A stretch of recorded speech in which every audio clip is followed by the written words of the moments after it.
Assalamualaikum warahmatullahi wabarakatuh. Alhamdulillahi rabbil alamin. Wabihi nasta'inu ala umuri dunya waddin. Wassalatu wassalamu ala ashrafil anbiya wal mursalin wa ala alihi wa sahbihi ajma'in. Asyhadu an la ilaha illallah wahdahu la syarika lah wa asyhadu anna Muhammadan abduhu wa rasuluh sallallahu alaihi wasallam la nabiyya ba'dahu wa ba'du. Qala rabbi shrah li sadri wa yassir li amri wahlul 'uqdatam min lisani yafqahu qawli. Bapak-bapak, ibu, kaum muslimin dan muslimat jamaah subuh yang dimuliakan Allah Subhanahu wa taala. Puji syukur kita ucapkan kehadirat Allah Subhanahu wa taala yang telah melimpahkan rahmat, nikmat serta karunia-Nya kepada kita dan bersama. Alhamdulillah kita masih bisa berubudiyah kepada Allah. Salawat dan salam kita kirimkan kepada arwah junjung kita, yakni Nabi besar Mustafa Muhammad sallallahu alaihi wasallam yang telah membawa umat manusia dari zaman jahiliyah kepada zaman Islamiyah seperti yang kita rasakan sampai saat kini. Baiklah bapak-bapak, ibu, jamaah subuh yang dimuliakan Allah. Pada pagi kini kita ulang-ulang dulu kaji kita masuk huruf jim di dalam kitab Mukhtarul Hadis. Jim ko jin. Ada hadis yang diriwayatkan oleh Imam Ahmad, al-jannatu tahta aqdamil ummahat. Itu kan hadis yang sejak dulu mungkinlah diajar ke anak-anak waktu ketik lah di film yang Ipin Upin itu tu. Al-jannatu tahta aqdamil ummahat. Surga itu berada di bawah telapak kaki ibu. Itu memahami secara terlek tentu keliru ini. Ada yang memahami surga di bawah telapak kaki ibu, dicalia telapak kaki ibu itu. Maka nak ada surga itu tentu maknanya dalam, bahwa telapak kaki dan jinjaan dan dipijak ke bumi bermacam-macam dan terpijak, tetapi ada kemuliaan dan keutamaan di situ. Sebegitunya lah memuliakan dan menghormati orang tua.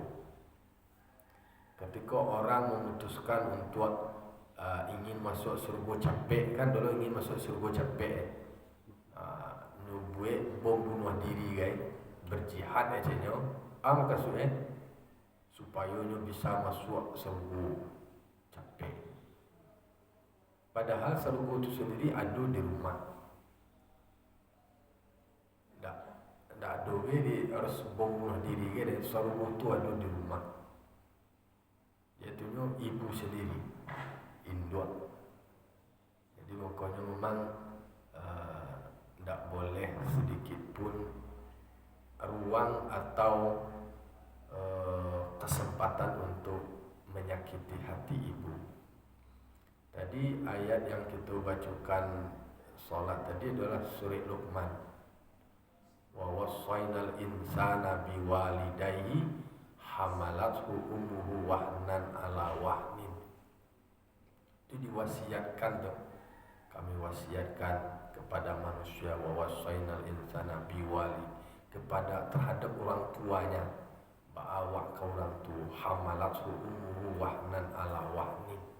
Ibu tu,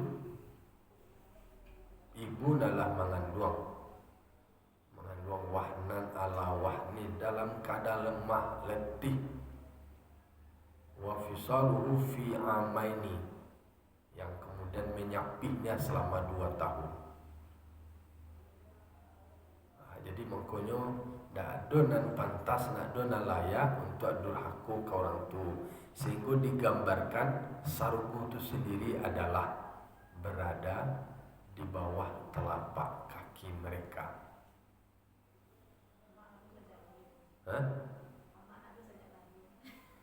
Kalau makna dosa jalai berarti nan surga itu sendiri ladu untuknya. Karena memang telapak kaki di sikoko kan tidak diartikan secara fisik. Ada di dalam ayat tadi lanjutannya wa in jahadaka ala an tusyrika bi ma laisa laka bihi ilmun. Kalau amma ebananan syirik, amma ebananan jahil, amma ebananan durako, sajai jai etakatuna nawa indak kuliah durhako kenyodo. Tetap wa memang kalau nyo majak wa maka bagi maksiat, majak wa menjadi durhako, tidak perlu awak taati dah. Tetapi awak tetap menggaulinya, berkomunikasi dengannya dengan komunikasi yang baik. Wasahibhuma fid dunya ma'rufa.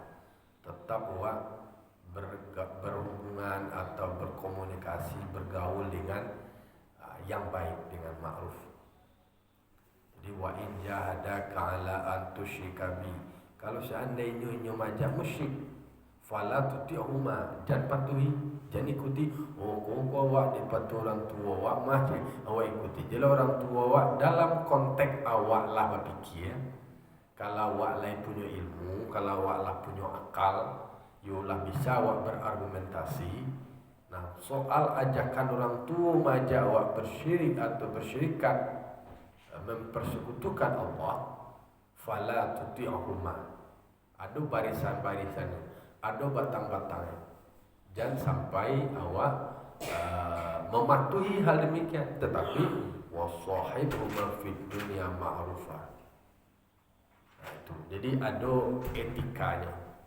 Makanya dikatakan kau orang tua pun tak boleh awak berkata-kata fala taqul lahuma uffin wala tanharhuma. Jadi jangan sampai awak mengatuan perkataan seorang lah. Jadi sebegitunya. Maka dikatakan dalam hadis yang diriwayatkan oleh Imam Ahmad, itu menggambarkan tentang surga di bawah telapak kaki ibu. Ya, awak patuhi, awak taati, kemudian awak ikuti kalau itu yang benarnya. Dan ikuku kan penegasannya adalah soal mencari surga itu ada di rumah. Betul? Berbuat baik aja di rumah. Di rumah itu sendiri ada surga. Bahkan memang awak bisa aja membuat surga di rumah awak. Baiti jannati. Rumahku bisa menjadi surgaku. Artinya adalah penataan kehidupan keluarga, mengamalkan agama, itu akan menjadikan rumah awak tu rumah yang surga di dunia, dan awak pun di akhirat akan dimasukkan ke surga. Kan soal surga, soal neraka kan sesuatu yang sifatnya gaib dan awak nak tahu, cuma digambarkan. Tetapi itu memang sudah disebutkan di dalam Al-Quran, diperuntukkan bagi orang yang bertakwa. Uiddat lil muttaqin. Dan itu disediakan bagi orang yang bertakwa. Kalau lah itu ale caro dewale. Tentu kalau sarugoko adalah buah istilahnya hasil dari penghargaan dari karajo dan dikarajuan. Jadi sebenarnya dalam teori manusia membuat teori manajemennya reward and punishment itu adalah semacam reward Tapi jangan sampai terjebak manusia itu beribadah hanya di karena surga. Berbeda niat kalau seandainya niatnya beribadah itu karena surga, itu nak orang sembahyang karena surga. Sholli fardhu subhi rak'ataini. Lil jannati. Jadi mendudukan malataan surga di dalam pemahaman awak di dalam beribadah itu memang harus berhati-hati. Jangan beko beribadah dek karena haru ka surga kemudian dek karena takut ka neraka. Tak boleh menempatkannya itu sebagai tujuan awak. Karena makhluk juga dan akan awak tempatkan tujuan awak itu tetap karena Allah. Kasadonya harus berlandaskan kepada karena Allah. Jadi makanya manduduan itu tadi sebab banyak modus-modus motif orang kemudian berjihad ikut semacam supaya capek masuk surga. Ya memang tak bisa capek masuk surga, ya mati tu. Ya mati ya. Mati ya. Tetapi itu adalah contoh yang salah kaprah memaknai dari ayat-ayat Allah dan hadis Rasulullah. Jadi makanya disitulah orang tasawuf itu mendudukkan hati, memperbaiki niat di dalam semua beribadah. Inna sholati wa nusuki wa mahyaya wa mamati lillahi rabbil alamin. Sungguhnya sholatku dan semua ibadahku dan hidup dan matiku semata-mata karena Allah, Tuhan semesta alam. Jadi tidak ada niat-niat yang lain. Jadi menempatkannya itu tadi. Kalau seandainya menempatkan yang lain, berarti lah batukah tujuan awak. Karena ilahi anta maksudi waridoka matlubi. Engkaulah yang aku maksud ya Allah, dan keredaanmu yang aku cari. Kalaulah Allah lah reda, kalaulah Allah lah sayang, kalaulah Allah lah cinta kawan, kikiro mungkinkah wak diletaknya adalah ta'ala neraka. Indah Allah maha adil, Allah maha menepati janji. Dijanjian Allah Ta'ala, dijanjian Allah Ta'ala bahwa siana lai beriman, siana beramal soleh, mangkunyo ditempatkan di surga. Itu janji Allah. Innallaha la yukhliful mi'ad. Sesungguhnya Allah tidak pernah menyalahi janjinya. Kalau manusia berpotensi sering kalau soal berjanji menyalahi. Jangan kecil orang tu lagu janji cik rinto harahap je. Janji tinggal janji. Merpati tak pernah ingkar janji je. Ya artinya mungkin bisa jadi ketulusan merpati, mungkin kejujuran merpati. Nah jadi bagi kita iko huruf al-jannah, surga di bawah telapak kaki ibu, berarti menempatkan ibu pada posisi yang terhormat, posisi yang mulia. Kan manusia ko nan terhormat ini kan kepala, tapi kini nan paling terendah di ibu awak disitulah tak. Itu adalah sebuah gambaran yang bermakna besar betapa memang sebagai hamba Allah memang mencintai, menyayangi, menghormati ibu itu adalah hal yang amat penting. Karena memang ada perjuangan, ada masa-masa yang mempertaruhkan nyawa. Kan itu yang selalu menjadi penggugah manusia. Betapa ibu-ibu mengandung pandai, ada pernahnya minta tinggalnya kandungnya pandai apa kawalnya tinggal lo situ ada bisa tinggal ada. Titik sonta lo bentuk buah anunya untuk anunya pepaya aja malu bisa. Jadi sebegitunya. Lalu kemudian bagi kita tentu pernah juga diinginkan ketika Nabi Muhammad ditanya oleh sahabat, siapa orang yang utama saya hormati. Sasudah tu siapa? Ibu juga lihat. Sasudah tu ibu juga lihat. Sasudah tu baru ayah, baru bapakmu. Kami ko sebenarnya ayolah nak kasih kian. Bawa dia nak laki-laki kan ikhlas aja dah. Ayo anda ikhlas aja mau ngapi namanya pinta katu. Ayo. Karena porsi dari perjuangannya luar biasa. Tidak sekedar itu saja doh. Bahkan untuk pendidikan anak itu, yang pertama sekali gurunya itu adalah ibu. Jadi ibu adalah guru yang pertama dan madrasah yang pertama dari anak.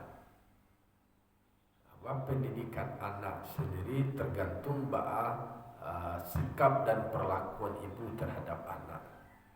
Inilah nama jam pertama.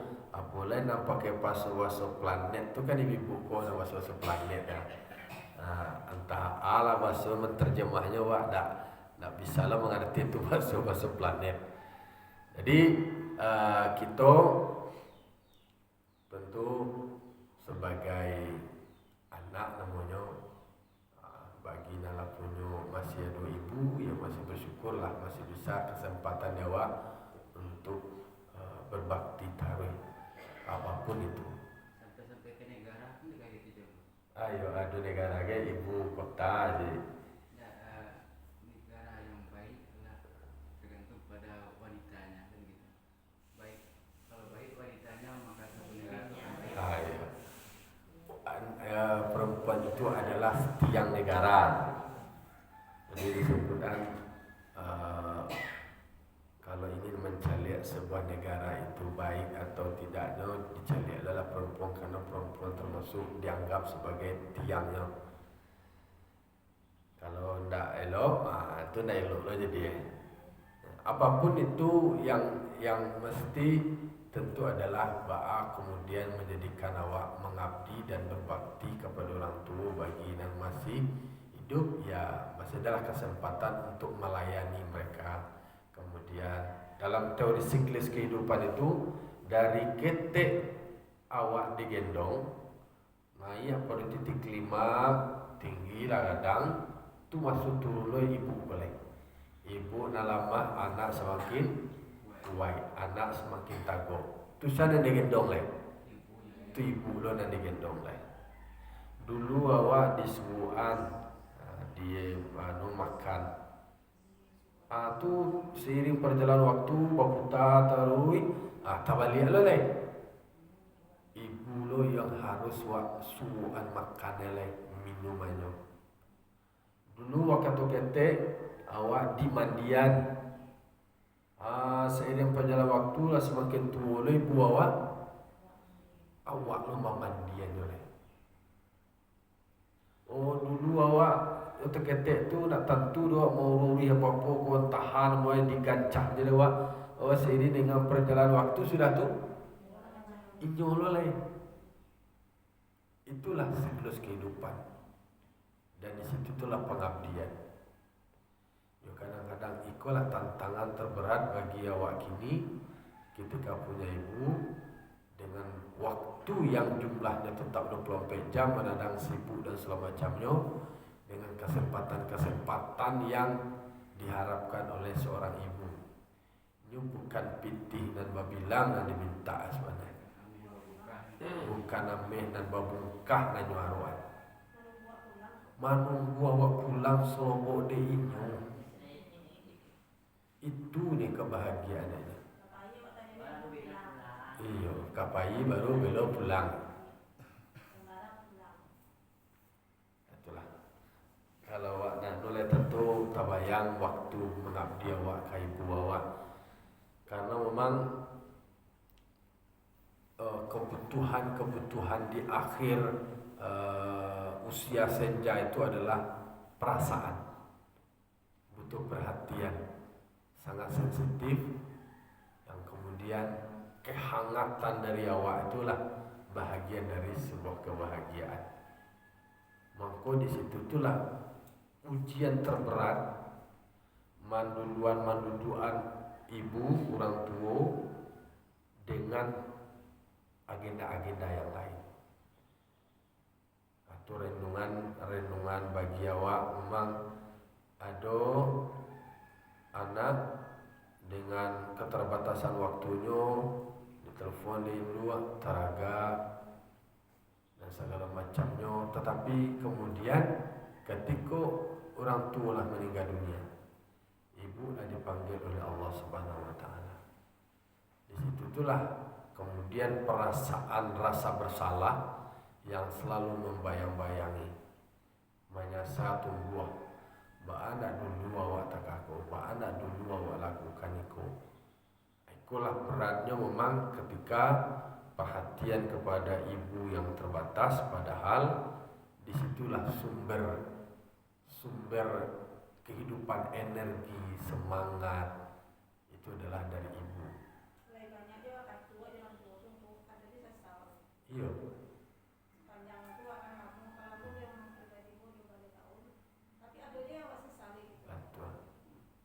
Betul. Jadi sebenarnya kan betul. Jadi momen-momen awak pasti ada rasa diri awak bak mendampingi di lain. Memang banyak cerita-cerita yang kemudian ada anak yang pengabdian kepada ibunya yang luar biasa, menghadirkan sebuah kebahagiaan. Kemudian ada yang memang keterbatasan perhatian ke orang tua, kemudian menghadirkan penyesalan.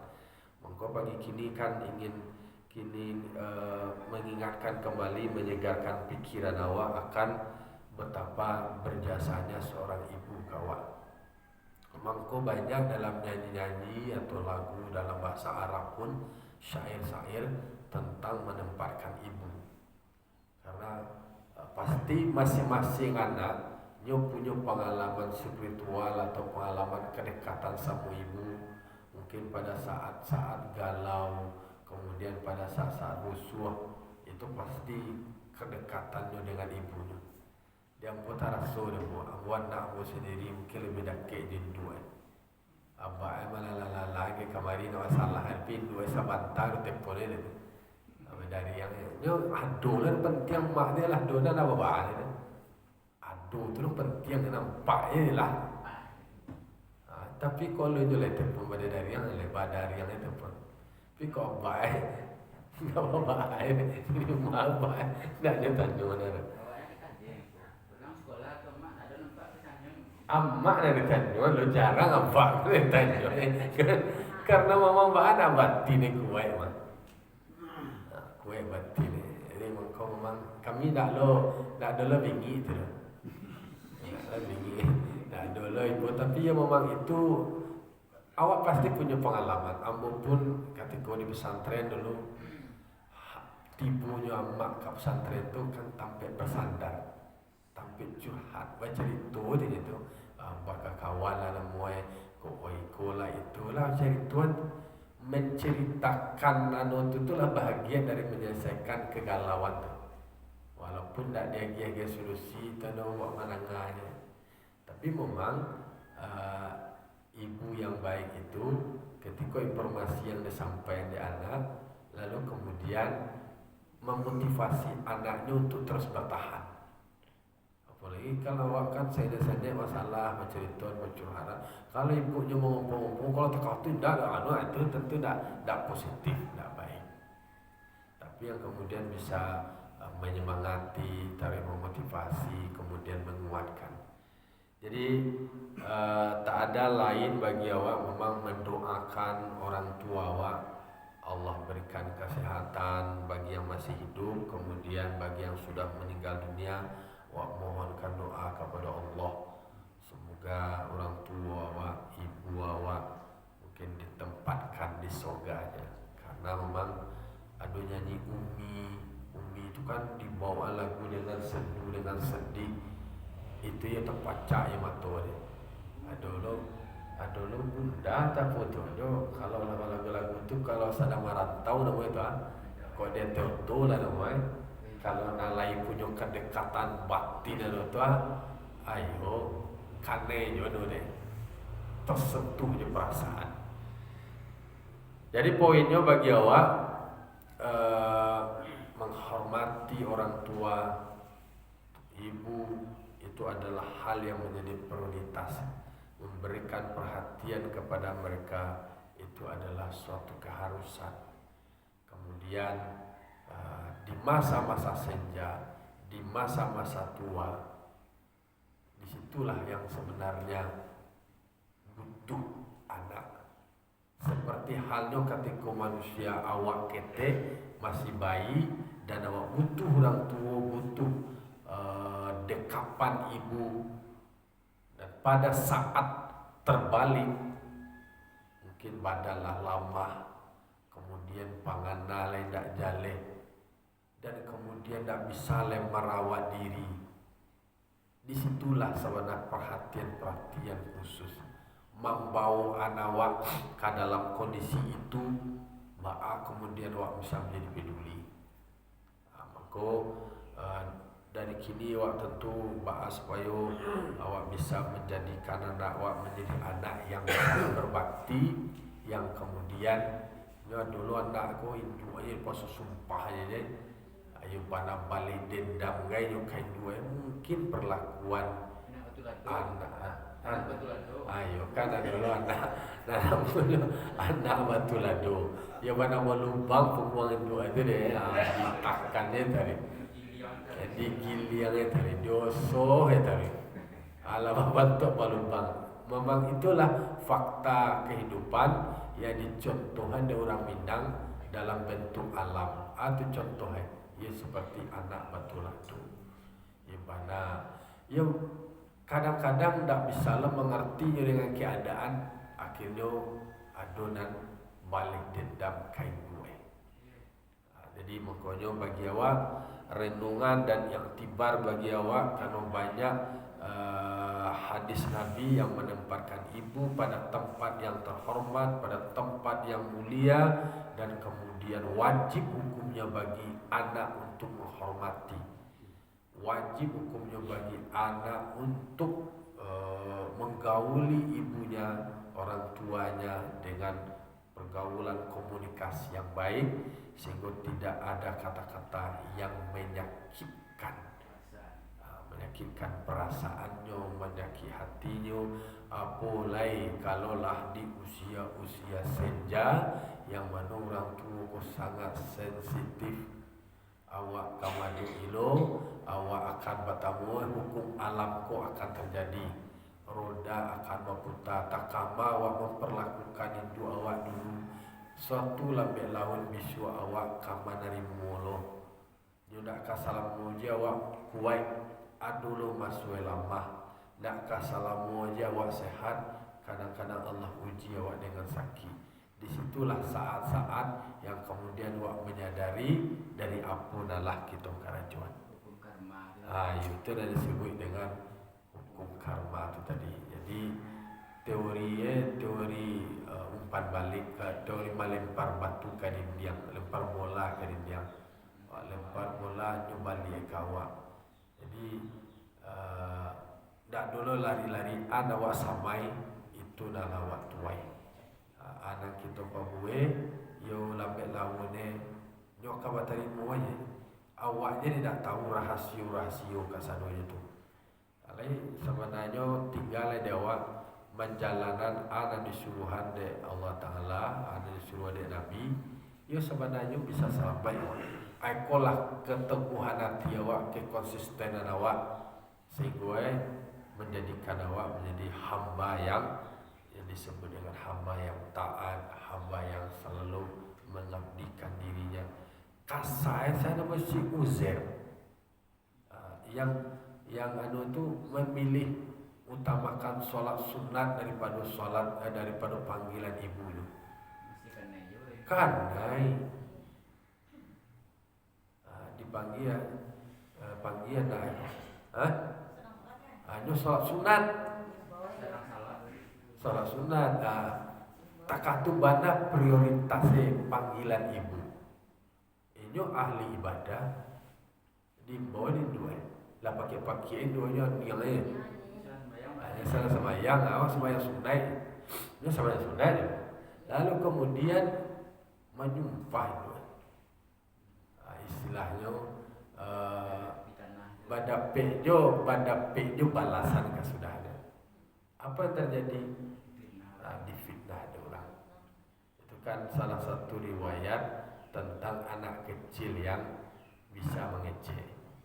Jadi akhirnya difitnah ada orang, kondisi ada orang kampung. Itulah kehidupan fitnah kau kan bisa terjadi. Tidak tahu bahwa skenario Tuhan tentang itu. Itu kan salah satu efek dari tidak mengabdi dan berbakti kepada ibu. Kesimpulannya adalah sebegitu pentingnya memenuhi panggilan atau seruan dari ibu. Ya. Memangnya jimat kehidupan awak. Ya itulah bahasa Kalau ada orang kan kata-kata jimat itu kan dianggap alergi.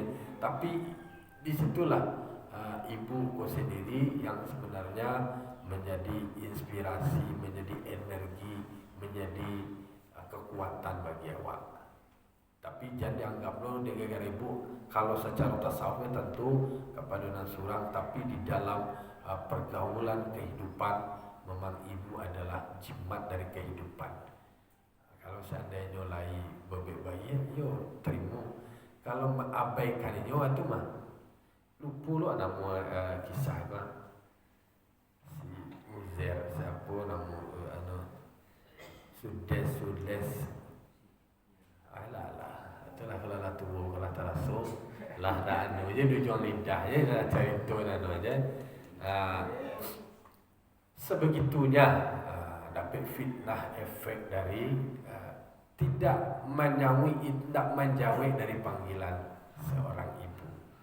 Itulah pagi kini sebagai renungan menjelang awak balik mengakhiri pertemuan awak kini. Mari kita bacakan hamdalah dekat hari Rajab sebelum. Assalamualaikum warahmatullahi wabarakatuh.